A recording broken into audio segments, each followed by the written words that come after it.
¿usted duerme tranquilo? De vuelta y claro, cuando llegué le estaba agonizando y se murió al día siguiente. Y cubrir iglesia es cubrir básicamente política más que cubrir religión.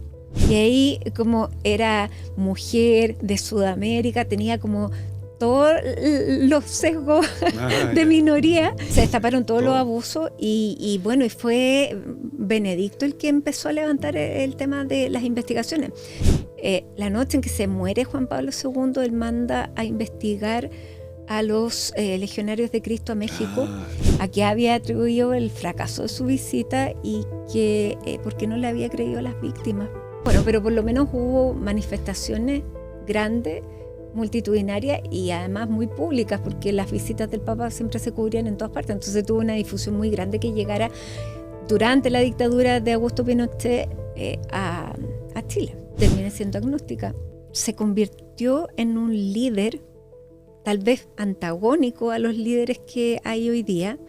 Estoy pensando en Donald Trump porque hace más ruido o el que llama más la atención es el que tiene más rating, más likes, o probablemente la calle está un poco más agresiva. Uno no vive en un país donde te saltan en todas las esquinas, pero pareciera que sí, que en un panel fue muy agresivo con las personas que estaban alrededor de él. Era un candidato a la presidencia. Me llama un amigo del Vaticano y me dice, te tenéis que volver. Así que dormí una noche y después me fui.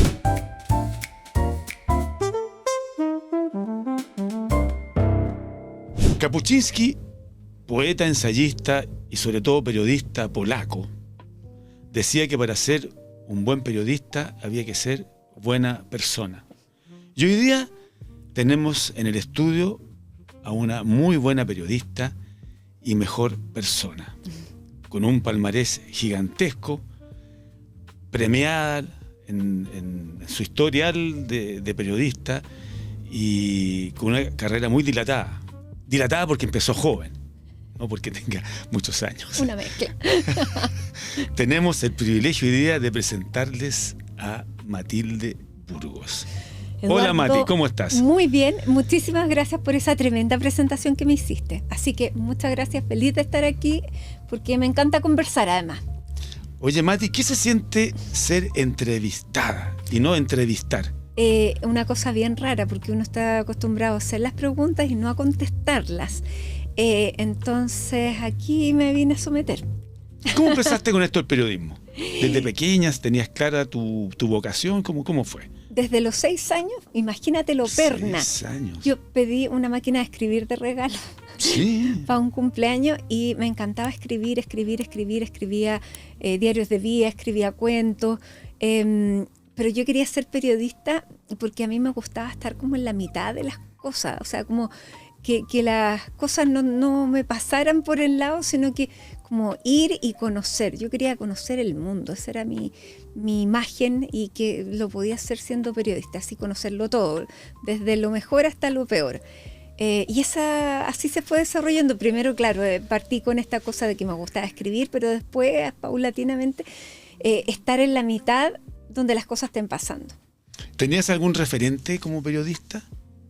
No, fíjate, me gustaba ver noticias, me gustaban mucho las noticias. Tú sabes que me acuerdo cuando asumió Juan Pablo II, yo tenía 4 o 5 años, y yo dije, pero si esto yo ya lo vi, y era porque se había muerto Juan Pablo I recién. Ah, claro. Y esa es la noticia, la primera noticia que me acuerdo. Mira, y coincidentemente fue el Vaticano que después me tocó cubrir. ¿Tú estuviste en el Vaticano? Estuve 5 años en el Vaticano. Primero en TVN, ¿verdad? ¿Cuánto tiempo estuviste? Partí en Canal 13, haciendo Canal la 13. práctica en Canal 13. ¿Ya? Y ahí estuve un montón, bueno, partí haciendo la práctica en el Canal 13 de la universidad. En 4º año entré al Canal 13 de periodismo. En 4º teníamos que hacer la práctica, entré y me gustó, pues. Lo pasé bien. Era como todos los días un desafío distinto. Uno se sentía haciendo como una prueba, como pruebas de como competencias de prueba, de superar la primera, la segunda, la tercera prueba. Era como, yo lo veía así, como una carrera con obstáculos al principio, pero era entretenido. ¿Qué periodista había en esa época cuando llegaste a hacer la práctica? Uy, estaba... Periodista connotado, me imagino. Así Claro. es, estaba Maestro. en esa época, a ver, leía el noticiario central, El Búho, Ah, Javier Miranda. Javier Miranda. Estaban los comentaristas históricos de deporte, Julio Martínez, que yo lo Julio. escuchaba cuando yo era chica, imagínate lo perna, si yo vengo Y de verlo, ahí. y verlo ahí de haber Y sido verlo un ahí, bueno, impacto, estaba la Karen claro. Ensperger También. era la periodista internacional y de reporteros, estaba, a ver, Claudio Santos, que era uno de los históricos, Pablo Honorato. Pablo Norato, que durante muchos años siguió, porque hubo un grupo de periodistas que se jubilaron ya rápido después de que yo llegué y Vieron la competencia y Pablo- dijeron no hay nada que hacer aquí. ¿Ah? Llegó Matilde. llegamos un grupo de periodistas que más jóvenes a hacer la práctica y que muchos, claro, y fuimos como y nos quedamos mucho. Yo llegué a hacer la práctica con la Connie Santamaría, estaba la Maca Pizarro, que somos las tres todavía amigas desde esa época. Nos mantenemos amigas desde la universidad. O sea, son de la misma horneada ustedes. Salimos las tres juntas. Ya, las tres chiquillas. ¿Y qué pasó después? Y después, bueno, uno parte, nada, pues haciendo la práctica, haciendo Como cualquier reportera como estuviste, reportera, uno llega en el verano y después la práctica son 3 meses y ahí te dicen si te tomaban, si no, y me dijeron ya, quédate. Y me quedé y después ya terminé la universidad y me seguí quedando como reportera. Ahí era volante, me tocaba cubrir de todo. Pero empecé a cubrir, fíjate, Iglesia, porque la periodista que cubría Iglesia y Cancillería, que era la Lorraine Thompson en esa época, se fue de prenatal. Y un día estaba en la cafetería y llega un jefe y me dice, oye, la que cubre Iglesia se fue con prenatal, así que hay una conferencia de prensa de los obispos, los curas, así que anda tú. Y sigue yendo tú porque les gusta ver una sola cara. Así que así partí cubriendo Iglesia porque iba pasando, o sea, no hubo una selección distinta. Y ahí seguí y eso me marcó mucho porque yo cubrí durante mucho tiempo Iglesia, después empecé a cubrir las giras del Papa.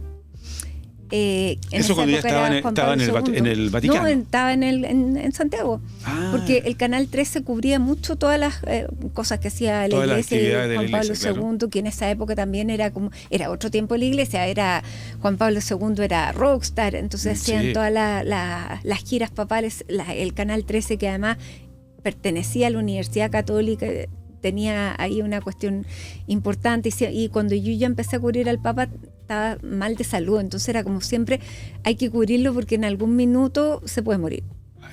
Era la premura de... Claro, era de no dejarlo solo, en el fondo.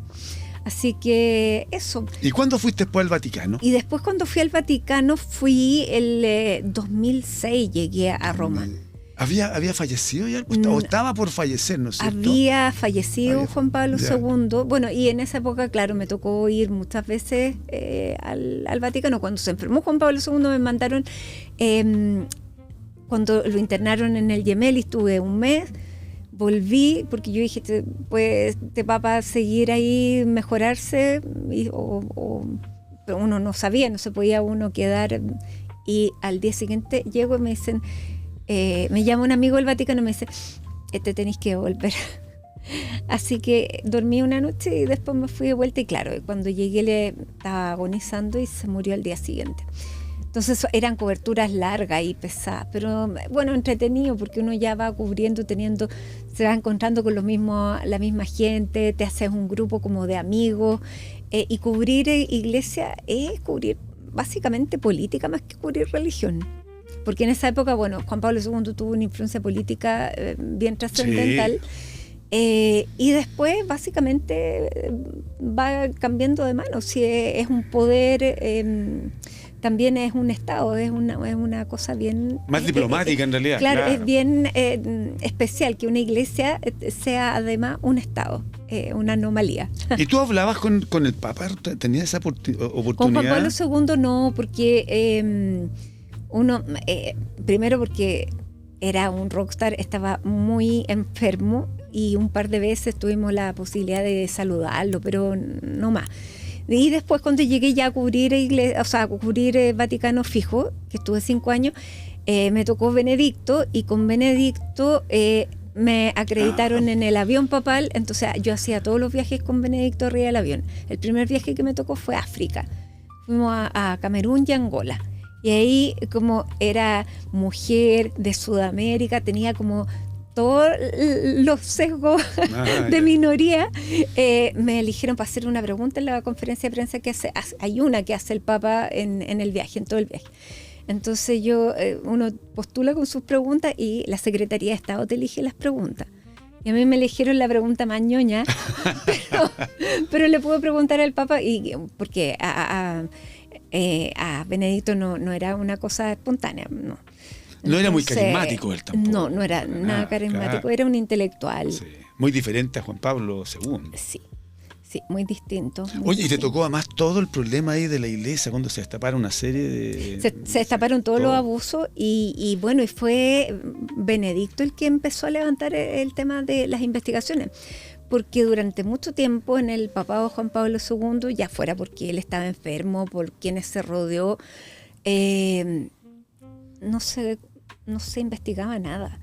Y cuando se estaba muriendo Juan Pablo II y Ratzinger, el Benedicto, que era el cardenal Ratzinger en esa época, la noche en que se muere Juan Pablo II, él manda a investigar a los legionarios de Cristo a México, y mandó a Chicluna y a Bertomeu, que fueron los investigadores que vinieron después a investigar acá a los obispos y a todo lo que pasó después acá en Chile con los abusos de Caradima, Barro, etcétera. Entonces Benedicto Ratzinger hace esto de mandar las investigaciones, y claro, cuando él asume como papa le empiezan a reventar todos los casos, todas las denuncias, todas las investigaciones. Entonces a cada viaje que íbamos, ya nos subíamos al avión y el Papa iba a saludar a los periodistas a la parte de atrás y decía lo que iba a hacer, y siempre era primero pedir perdón, después se reunía con un grupo de víctimas, y así fue, en todos los viajes yo no recuerdo nada distinto. O sea, él fue valiente en hacer esa denuncia, esa limpieza, era lo que había que hacer. La iglesia sobrevivió 2000 años, así que tiene que ir haciendo las limpiezas correspondientes. ¿Y te viniste a Chile después estando él en el papado? Y me vine, claro, estando él, y llegué acá de vuelta el 2012, y un día el 2013, me llegaron a buscar a mi casa, febrero. Yo estaba de vacaciones y no contesté el celular, y era porque se había anunciado que había renunciado. En 600 años nunca un papa había renunciado, así que... ¿Te perdiste esa noticia en vivo y en directo? Me perdí, dado la noticia, pero de ahí me fui al canal y de ahí me fui a Roma. Así que vi a Benedicto irse en helicóptero, así como en las películas de Dan Brown. Sí. Fue esa misma sensación. Y después, llegó Francisco y ahí cubrí...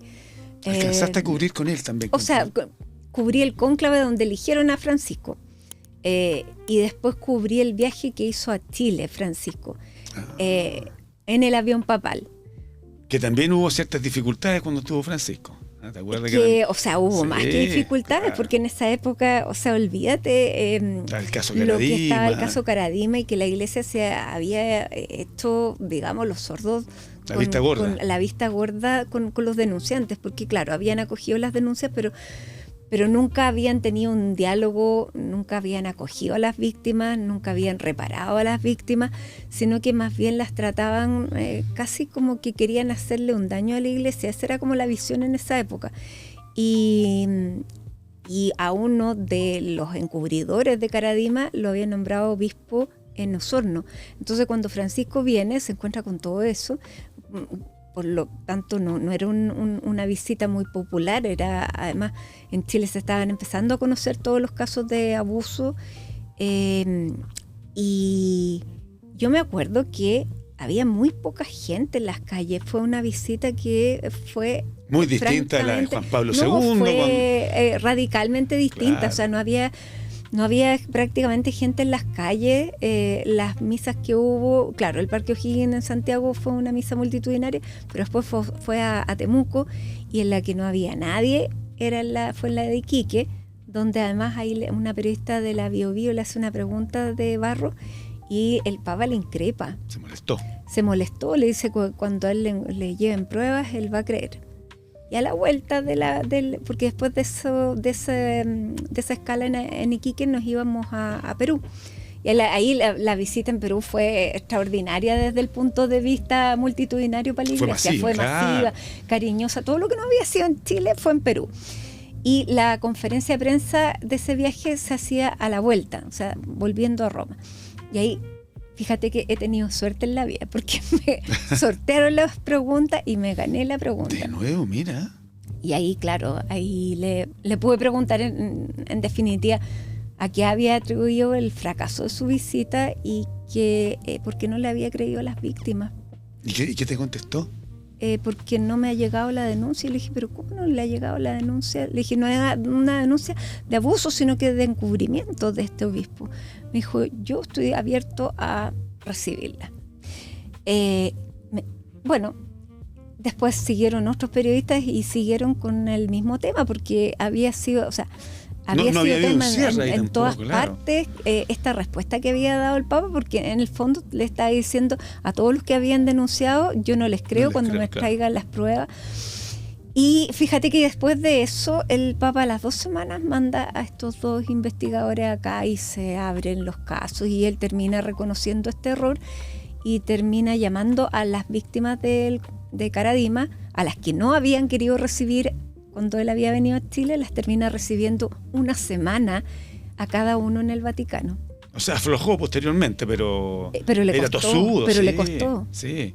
Así que, y después llamó a todos los obispos, renunciar. O sea, fue bien escandalosa. ¿Y tú crees que hubo poca gente, sabes, en parte por eso? Bueno, el contexto era distinto también a cuando vino Juan Pablo. El distinto, claro. El tema político eso fue como una válvula de escape cuando exactamente, vino. Porque era el año 87, plena dictadura, eran las primeras reuniones masivas que habían en las calles multitudinarias y la gente podía a través del Papa, bandera, por ejemplo. Como pasó en la bandera, como pasó en el Parque O'Higgins también, bueno, ahí quedó un poco la escoba, pero en la bandera fue bien importante lo que pasó ahí y se supone que el Papa también le pidió a Pinochet una salida democrática, que eso es lo que uno nunca va a saber, lo que hablaron. Sí, pues hay una leyenda ahí al respecto. Pero esa es una leyenda que, bueno, pero por lo menos hubo manifestaciones grandes, multitudinarias y además muy públicas, porque las visitas del Papa siempre se cubrían en todas partes, entonces tuvo una difusión muy grande que llegara durante la dictadura de Augusto Pinochet a Chile. Oye, o sea que tu visita con la iglesia no fue apacible, ¿eh? No. Para nada, o sea, porque uno podría pensar en el Vaticano, de ser miel sobre hojuelas. No, yo te digo, es política, o sea, claro, tiene de todo en realidad. Básicamente, claro, es un poder terrenal, pero también hay mucha gente que hace labores bien encomiables y iglesias misioneras, iglesias en lugares muy pobres, que hacen una tarea que si no hicieran ellos no haría nadie. Oye, ¿y tu fe se ve entorpecida o se vio entorpecida un poco por lo que pasó, no? Yo terminé siendo agnóstica. Y eres una persona... Y era católica. O sea, que influyó directamente en lo que viviste, lo que viste. Yo diría que sí. Agnóstica, ¿viste? Sí. Algo hay, pero es inexplicable, pero claro, respeto. Tengo como una relación bien estrecha también porque los conozco mucho. Entonces tengo amigos, me entretengo, es súper interesante. Y este pontificado del Papa León lo encuentro súper interesante porque se convirtió en un líder tal vez antagónico a los líderes que hay hoy día. Estoy pensando en Donald Trump porque han tenido de hecho y han tenido sus encontrones, claro.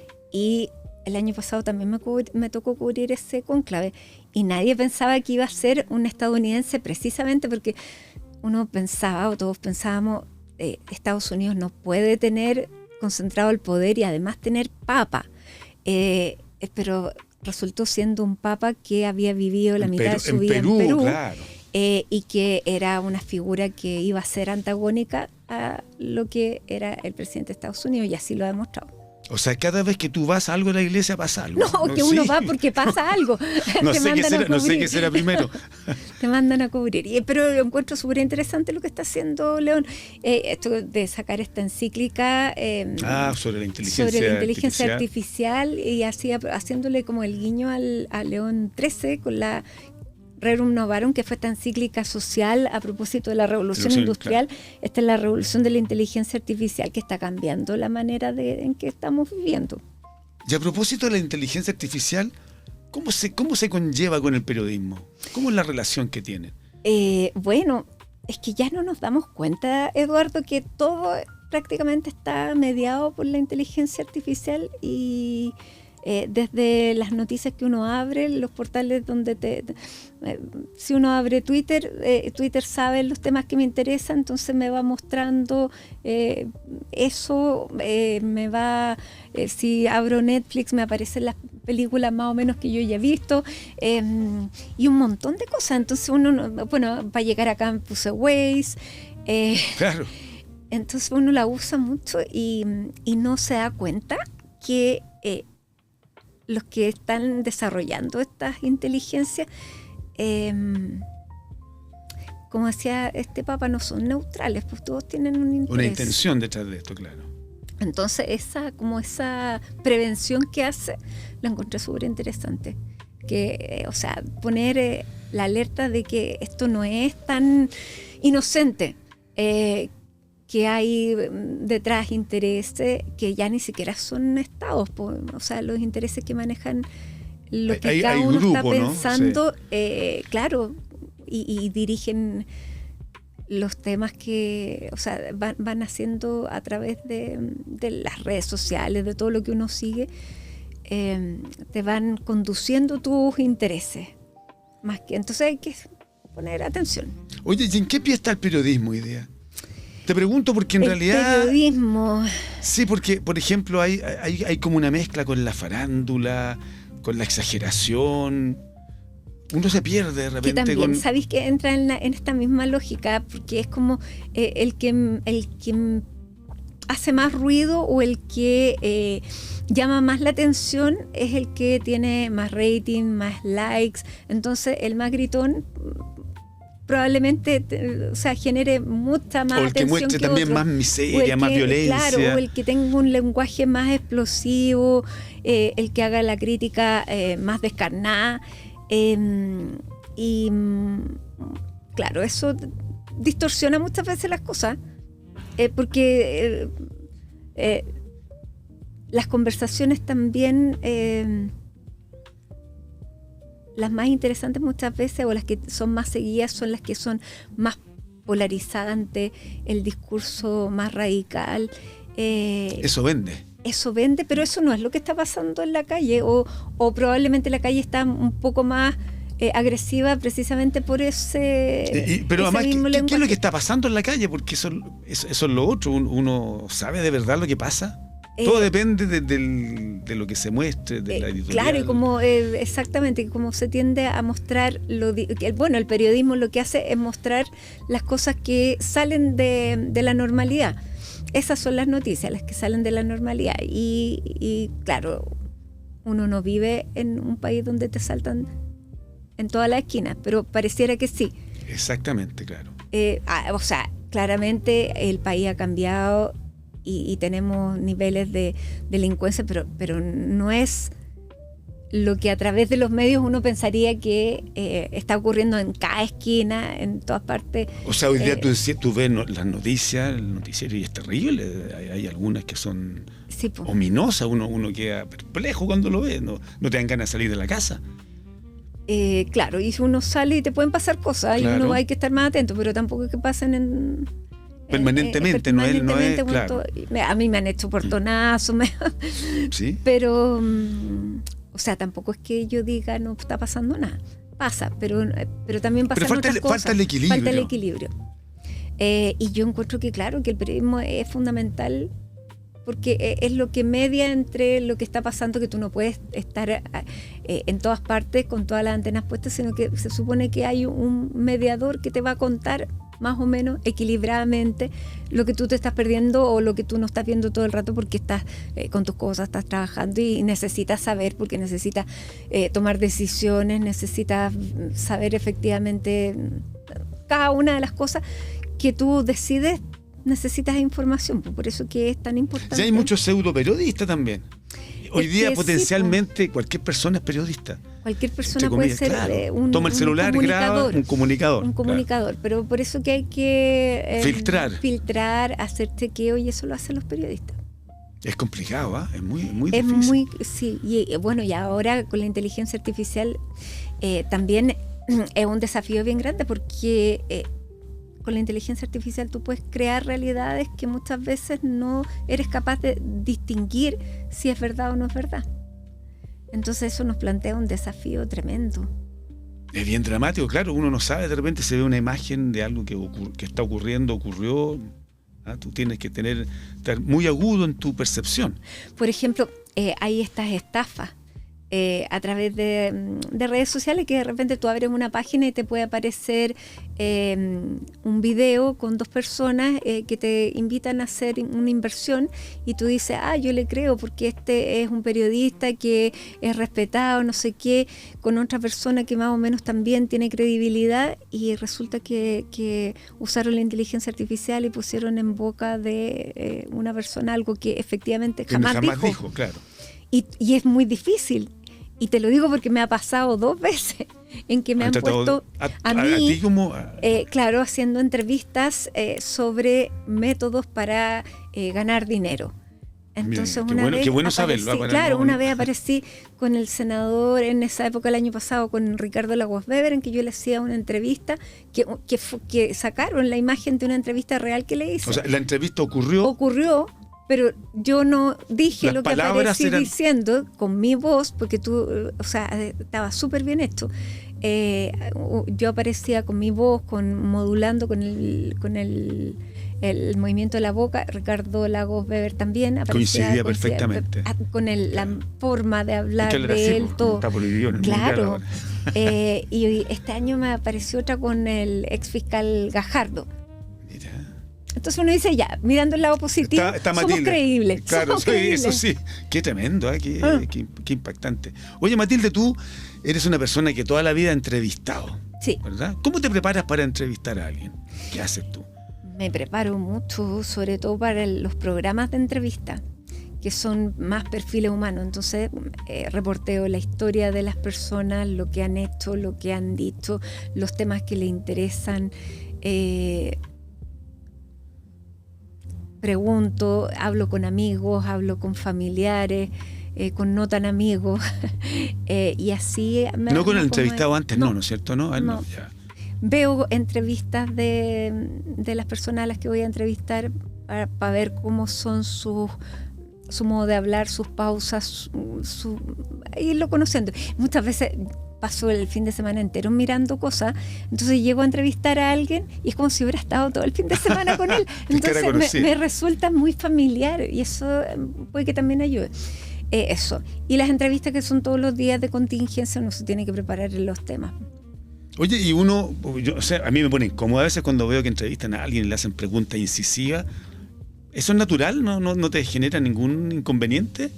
Una pregunta complicada de repente. Pero es que ese es el rol. Eso debería ser la labor, pero... O sea, olvídate cuando le pregunté al Papa a qué atribuía el fracaso de su visita. Y ahí no tembló nada en ti. Que te iba a ir al infierno. Se iba a abrir y me iba a ir sin paracaídas para abajo. Pero había, hay veces que uno tiene que hacer las preguntas, y aunque sean incómodas. Lo que pasa es que depende de cómo se las hace. También yo creo que uno puede preguntarlo todo. Con amabilidad. Con amabilidad, con respeto, tampoco poniendo... mira, muchas veces hay técnicas que es como tratar de sacarte algo. Claro, no es mi forma de ser. Voy a tratar, pero no voy a tratar que digas lo que yo quiero que tú digas. Y a veces se puede ser condescendiente también. También. ¿Sí? que tampoco es la idea. Oye, ¿y hay algún entrevistado así que que te haya complicado mucho o es más o menos parejo? ¿Cómo es esa situación? O que haya sido de repente hasta, no sé, soez contigo. Sí, ¿Te una pasé? vez que me hicieron callar y yo lo paré. El entrevistado te hizo? Sí. ¿Sí? Un ex ministro. ¿Cómo que te dijo? ¿Silencio? Sí. Silencio, me dijo. ¿Y eso yo era en le dije, directo? Sí, en directo. Yo le dije, yo no le voy a permitir ese trato. Porque yo lo respeto y usted me tiene que respetar. Y él ahí el que se cayó fue él. Es que sí, pum. Porque uno se tiene que hacer respetar. Y muchas veces, claro, yo tengo una voz más suave, pero eso no significa que puedan pasar a llevar. Sí, pues tú eres bien como suavecita. ¿Eh? En la forma. ¿Tú te acuerdas de Raquel Correa, no es cierto? Por supuesto. Ella es como un paradigma en esto de las entrevistas. Ella siempre fue un modelo en el tema de las entrevistas. Bueno, a ella le tocó otro tiempo. Perdón, ¿tú tienes incluso un premio? Raquel Correa. Claro, que te la dieron por ser la mejor entrevistadora. Eso dice ese premio. Sí, pues eso dice, sí.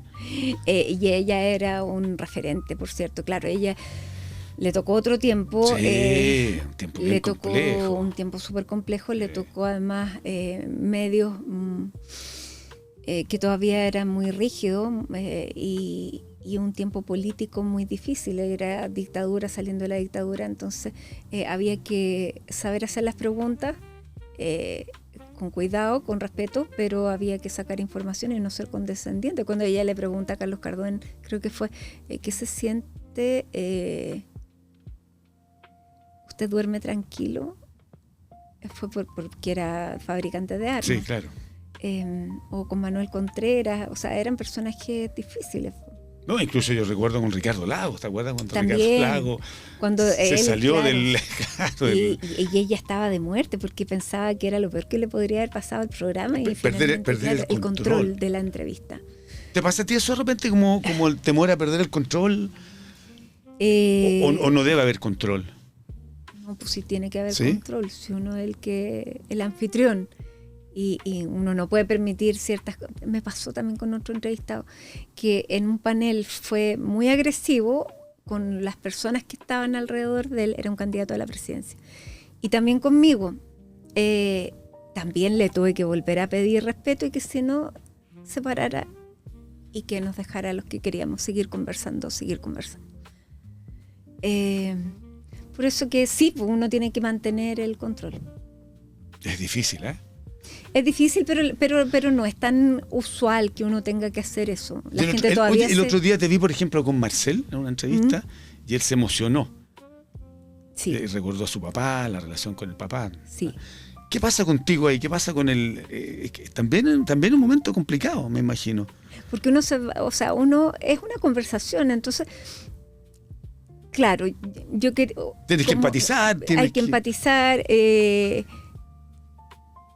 Y también uno se emociona con los entrevistados, porque tú vas viendo cómo es sus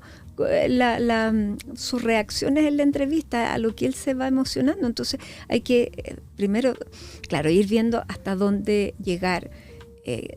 No ser impertinente. Si puedo claro. insistir o no, hacia qué lado me puedo ir. Pero también lo que buscan estas entrevistas, porque yo no sacaba nada hacerle la 100ª entrevista sobre el déficit fiscal. Él las ha dado todas respecto a materia económica, pero lo que buscan estas entrevistas es ver de dónde viene esta persona, de qué está hecho este hombre que durante, no sé, los últimos 30 años ha tenido este rol tan importante en la economía de este país. ¿Cómo toma las decisiones? ¿Por qué actúa de una manera y no de otra?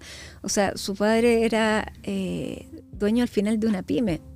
O sea, su padre no había ido nunca a la universidad, su mamá no había terminado el colegio. O sea, y también habla de Chile, del país en que surgen este tipo de personas y cómo son los contextos también en los que van creciendo, cómo los van determinando. Es súper interesante. Entrevisté también a la rectora de la Universidad de Chile, a la Rosa de Vesc, al dejar la rectoría. Y me llamó mucho la atención también cómo la enseñanza que le dieron a ella la marcó tanto en el deber, en su forma de sentir la responsabilidad y el peso de lo que hay que hacer, porque su padre era ingeniero comercial, ingeniero civil, y su madre era, se llamaba Rosa Alessandri, de la familia de los Alessandri. Ella era bisnieta de Arturo Alessandri.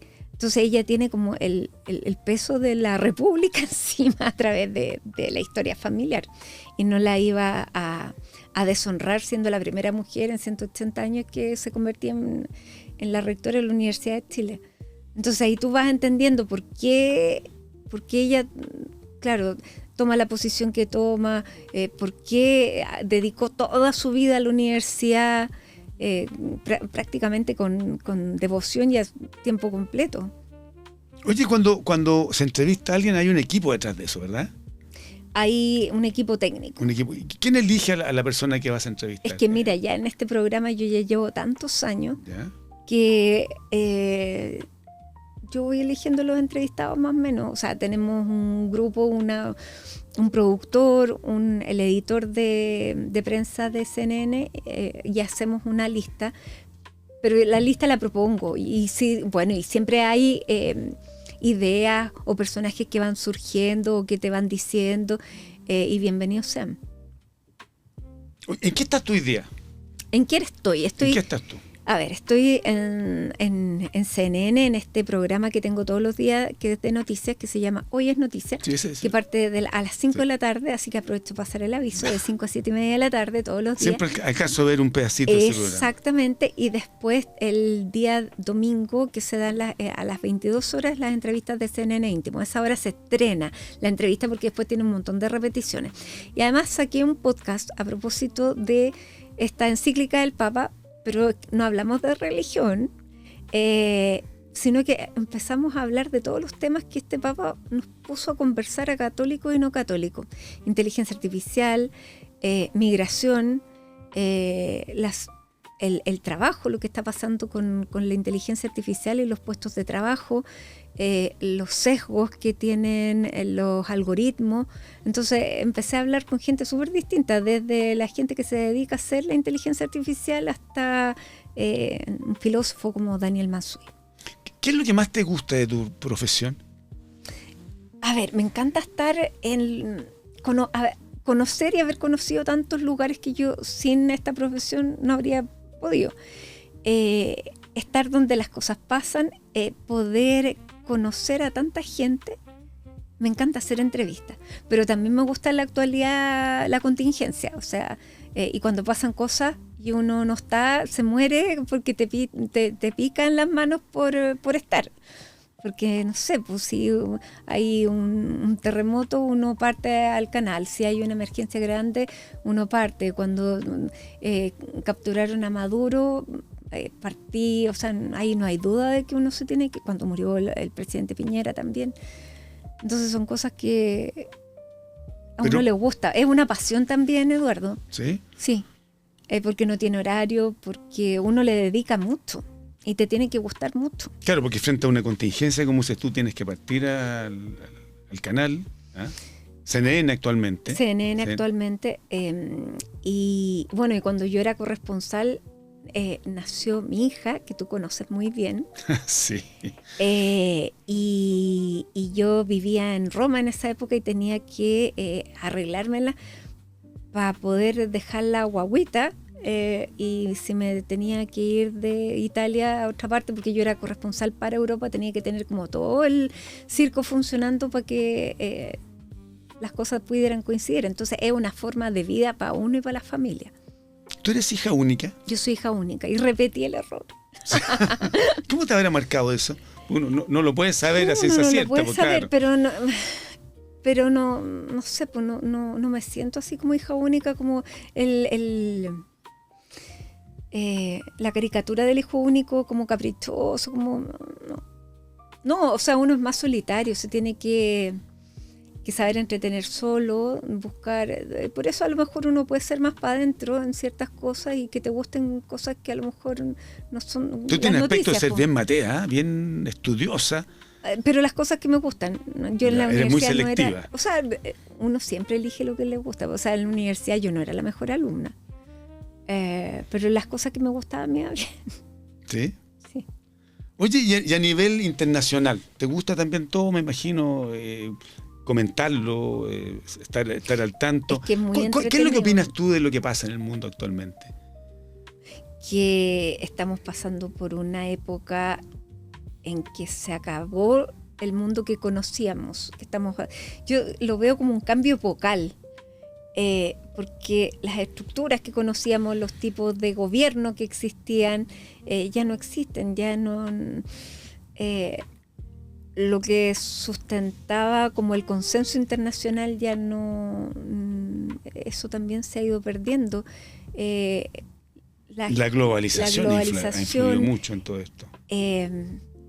Pero también el surgimiento de ciertos líderes, por ejemplo Donald Trump, que justifica guerras por su conveniencia, o sea, lo dijo él.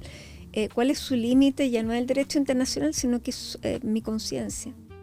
Entonces, Todopoderoso. Claro, Absolutamente. entonces cuando hay una respuesta así del líder del país más importante y más poderoso del mundo, uno dice, ojalá que su conciencia lo acompañe siempre. O sea, Sí, y que tome buenas decisiones dentro de todo. Decisiones. Claro. Y ahí cada uno juzgará. Pero son tiempos interesantes, son tiempos difíciles, por cierto, porque están cambiando muchas cosas, se están readecuando. Seguramente vamos a llegar a tiempos. Bueno, uno no sabe hasta dónde te puede llegar. Y al final es como cíclico todo. Al final es sí. como cíclico.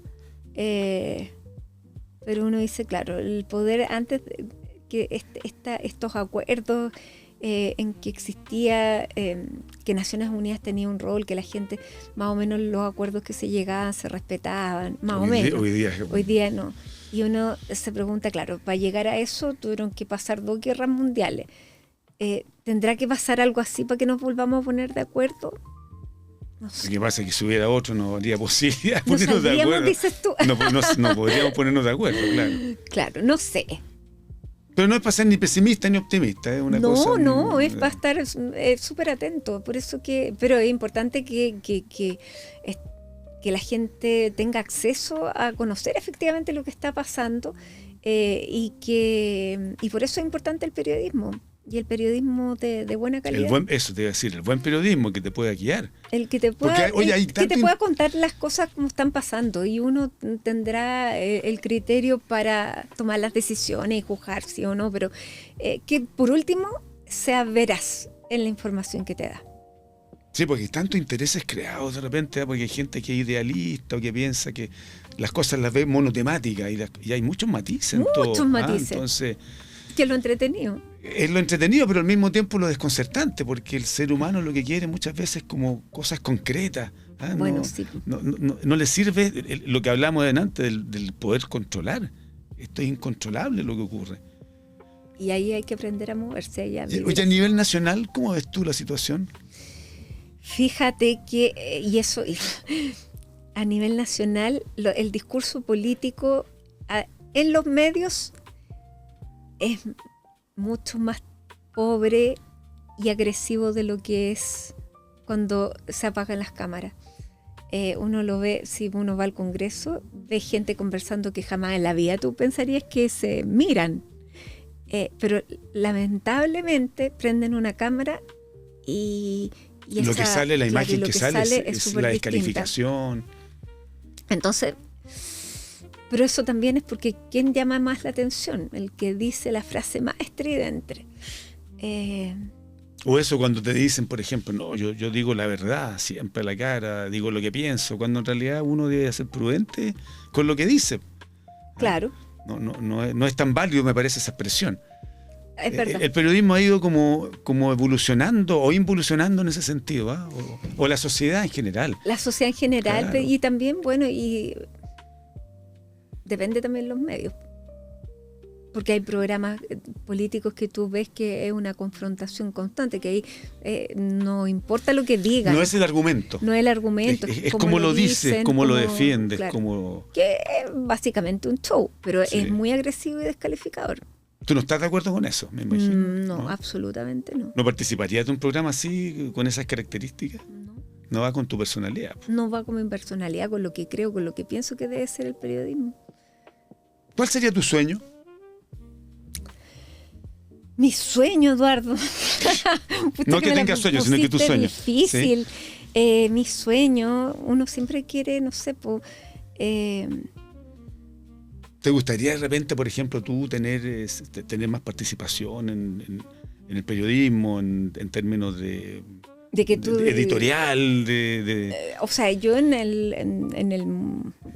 el lugar donde estoy tengo mi capacidad de decisión. Tú dices, ser más famosa, ser más... No, yo creo que no es eso. Tú ya eres famosa. No, o tener más... O sea, en CNN el rol no es solamente de conducción, uno tiene un rol editorial bien importante también. Somos pocos. ¿Tienes gente a tu cargo? ¿Tienes gente a tu cargo ahí? A mi cargo, así como a mi cargo, no, No, porque no mando a nadie, pero me tengo que poner de acuerdo con mucha gente, que es distinto. Pero uno sí que es líder por seniority, porque ya va siendo como la más grande de todo el grupo. Uno va conversando con los periodistas que van llegando, los más chicos, los puede guiar. El programa que tengo de noticias que todos los días los periodistas van y me cuentan cosas, pero antes de que me las cuenten al aire, yo trato de conversar con ellos, de preguntárselas antes, de saber por qué lado se van. ¿Viene preparada la gente, los nuevos periodistas en general? Sí. ¿Son preparados? Son preparados, tienen de repente lagunas bien importantes, pero yo te diría que hay gente súper buena. Porque uno recuerda lo que hablábamos delante cuando tú llegaste al Canal 13, por ejemplo, y la gente Lo que que sí, mencionaste, o sea... Lo que sí, ahora son más regalones. O sea, antes yo me acuerdo que nosotros llegábamos a las 8:30 de la mañana al canal y uno se iba cuando te revisaban tu nota, cuando se iba el último, cuando se apagaba la luz, y nadie chistaba. Y el que no le gustaba, la puerta era ancha.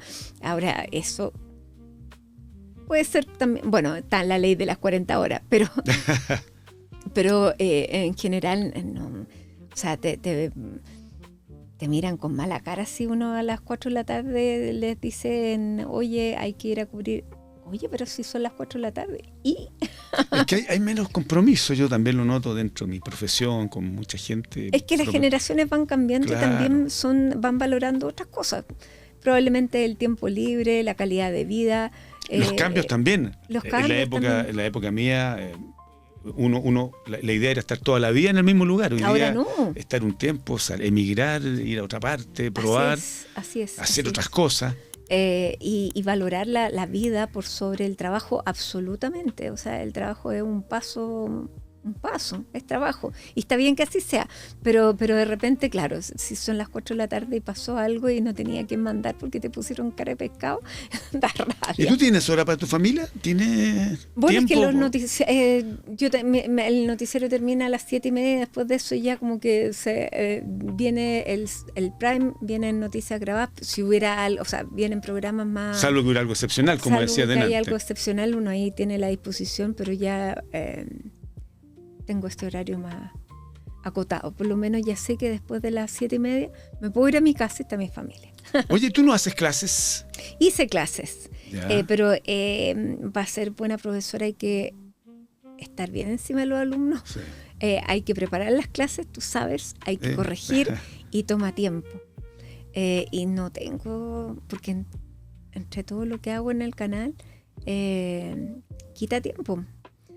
Porque para el noticiero, por ejemplo, yo tengo que saber todo lo que está pasando, porque si no, no puedo hablar con los periodistas que están cubriendo cosas, no les puedo preguntar, o sea, tengo que estar... Además, los entrevistados me los van cambiando casi de repente sobre la marcha, entonces tengo que estar al tanto de todo lo que va ocurriendo, porque si no...